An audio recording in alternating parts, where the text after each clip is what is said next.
ವಾಪಸ್ ಬರೋದಕ್ಕೆ one of the main prime reasons ಕೂಡ ಪ್ರತಿಯೊಬ್ಬರು ನಮಗೆ ಹೇಳಿದ ರೀತಿ ಇರ್ಬೋದು, ಕರೆದಿದ್ದ ರೀತಿ ಇರ್ಬೋದು, ಬೇಕು ಅಂತ ಹೇಳಿದ ಒಂದು ವಿಧಿ ಇರ್ಬೋದು.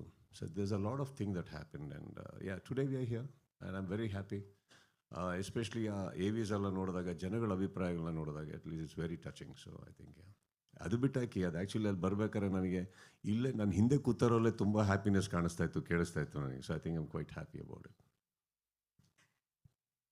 ಪ್ರತಿ ಸಲ ನಿಮ್ಮನ್ನು ಯಾವುದೇ ವೇದಿಕೆ ಮೇಲೆ ಇನ್ವೈಟ್ ಮಾಡುವಾಗ ನಾನು ಒಂದು ಸಾಲ ಹೇಳ್ತೀನಿ, ಸ್ಟಾರ್ ಅನ್ನೋ ಪದಕ್ಕೆ ಸಮಾನಾರ್ಥಕ ಪದ ನೀವು ಅಂತ. ಹಾಗೆ ಬಿಗ್ ಬಾಸ್ ಸೀಸನ್ 11 ಕೊನೆ ಹಂತದಲ್ಲಿ ನೀವು ಕೊಟ್ಟಂಥ ಅಪ್ಡೇಟ್ ಸಂದರ್ಭದಲ್ಲಿ ಹಾಗಾದರೆ 12 ಏನು ಅನ್ನುವಂಥ ಪ್ರಶ್ನೆ ಬಂದಾಗ ಅಲ್ಲಿ ಪ್ರತಿಯೊಂದು ಕನ್ನಡ ನಿಘಂಟಲ್ಲಿ ಒಂದು ಪದಕ್ಕೆ ಒಂದು 2-3 ಸಮಾನಾರ್ಥಕ ಪದಗಳು ಸಿಗುತ್ತೆ ಸರ್. ಆದರೆ ನೆಕ್ಸ್ಟ್ ಆಲ್ಟರ್ನೇಟಿವ್ ಏನು ಅಂದಾಗ ಅಲ್ಲಿ ಒಂದು ಉತ್ತರನೇ ಸಿಗಲಿಲ್ಲ ಕನ್ನಡ ಆಡಿಯನ್ಸಿಗಾಗಿರ್ಬೋದು, ಕೋಟ್ಯಾಂತರ ಅಭಿಮಾನಿಗಳಿಗಾಗಿರ್ಬೋದು.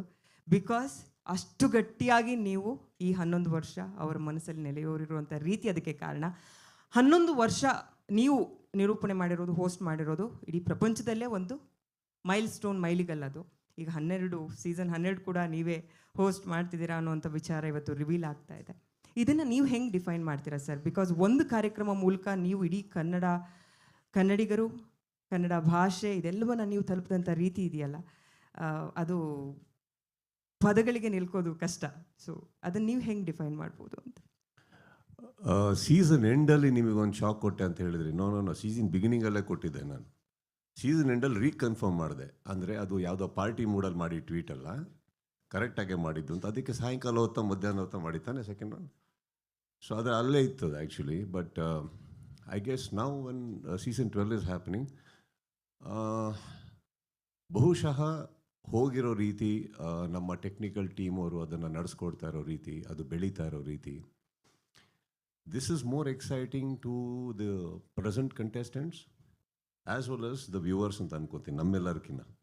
C we didn't come back, I think colours ಆಗಲಿ, ವೈಕಾಮ್, ಎಂಡಮಾಲ್, ನಾವು we didn't collaborate because it is exciting to us, it is exciting to the audiences.